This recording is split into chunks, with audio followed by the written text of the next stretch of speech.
picket line, striking Green Bay players arrested at the request of Packer management for picketing an exhibition game at Lambeau after the players had tried to work with the coaches to prevent splitting the team, fights breaking out between strikers and strikebreakers in training camps in Houston and New York after the strike collapsed. Imagine the locker rooms everywhere after the striking players came back to join the teammates who had betrayed them.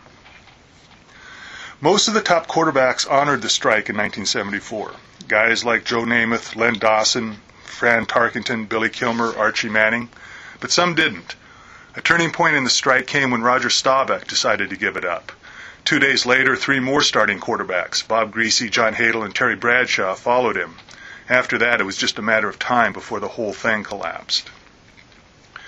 Heroes of the 1974 strike included strong player reps like Ken Bowman in Green Bay, Ed Flanagan in Detroit, Tom Mack in Los Angeles, Del Williams in New Orleans, and Alan Page in Minnesota, whose leadership was the major factor in keeping his Viking teammates out of camp.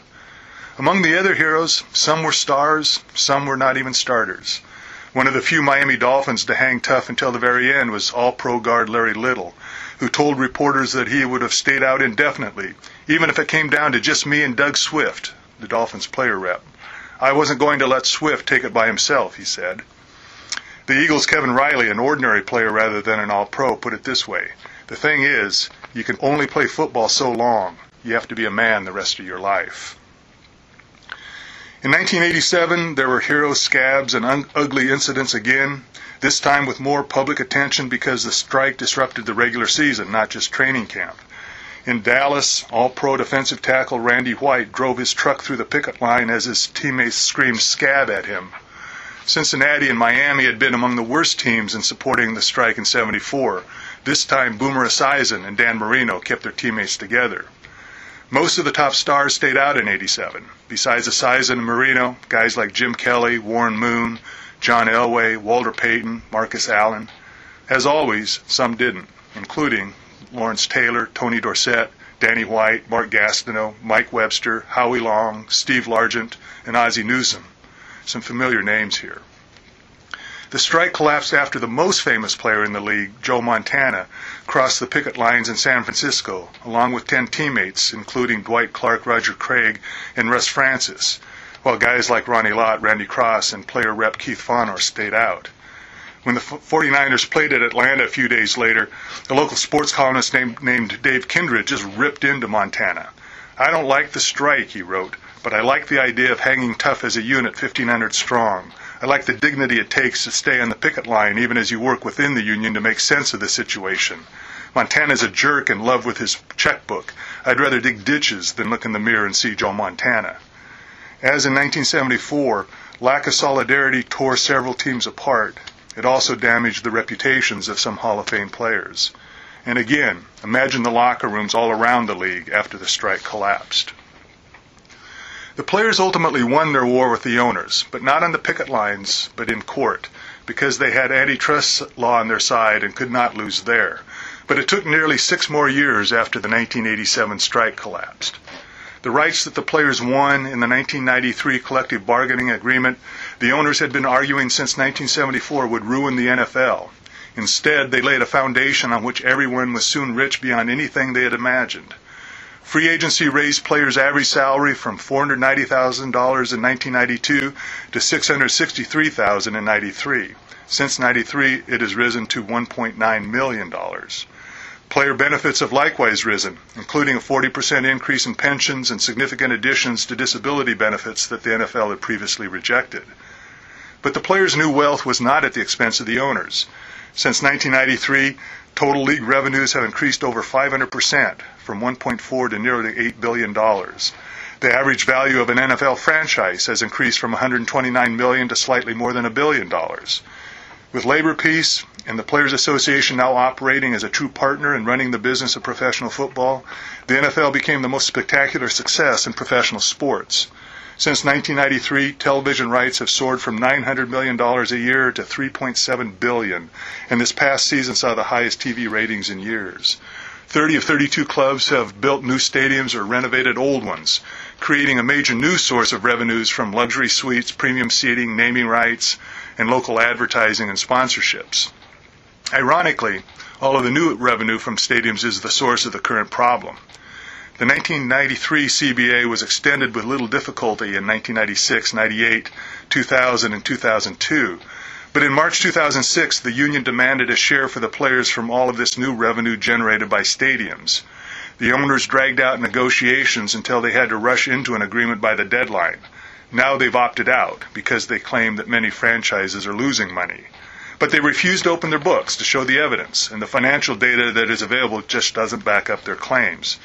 According to Forbes magazine, from 2006 to 2009, total league revenue increased from $6.2 to $7.6 billion, while profits increased from $985 million to more than $1 billion, an average of $33 million per club. No one knows how much the owners actually make after all their tax write-offs because the owners won't open their books. The problem is that revenues have not increased evenly among the franchises, and the owners who make more money simply don't want to share it with the ones that make less. The owner's problem, in other words, is with each other, not with the players or the union, but they want the players to pay for it. Some of the owners also seem to want to return to the good old days when the owners owned and the players had to accept whatever they were given, when the owners were the ranchers and the players were the cattle. But it won't happen, because the current labor conflict is different from the ones in 1974, 1982, and 1987 in some fundamental ways. The players, for a change, will enjoy overwhelming public support. For the first time, it's the owners who are demanding a greater share of the profits, who seem greedy and unwilling to share. The players aren't asking for anything except to continue an arrangement that works well for everyone, including the NFL's millions of fans. The owners, as always, are far richer than the players, but because of the prosperity of the NFL since 1993, the players have greater financial resources than ever before, and several owners have large debts on new stadiums or franchise fees that won't allow them to simply wait out the players indefinitely. Most important, the players are more unified today than ever before. NFL players have learned the importance of presenting the owners with a solid front, of staying on message, of sticking together. Here's the bottom line today.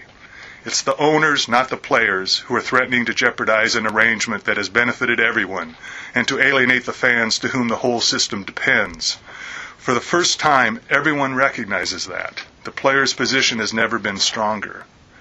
NFL football players today are not overpaid but have fewer rights and benefits than players in the other major sports, including just 5 years of health care after retirement, despite playing in the most dangerous of all the sports.